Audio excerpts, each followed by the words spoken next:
దేవునికి స్తోత్రం. మన ప్రభువు అయిన యేసుక్రీస్తు నామములో మీకు శుభములు. ఈరోజు ఆదివారం అండి. మన ప్రభువు పునరుద్ధానుడైన రోజు.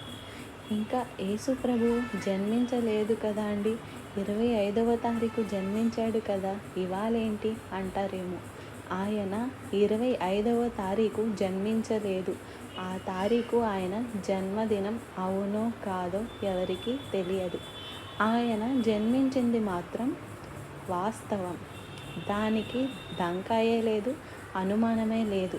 ఇది హిస్టరీ. దీన్ని ఎవరు మార్చలేరు. యేసు ప్రభువు ఈ లోకానికి వచ్చి 2024 ఇయర్స్ అవుతుందని మన క్యాలెండర్ చెబుతుంది. ఆయన ఉన్నవాడను అన్నవాడు ఈ లోకానికి వచ్చాడు, మన కొరకు మరణించాడు. ఎందుకు వచ్చాడండి యేసు ప్రభువు? అపవాది క్రియలను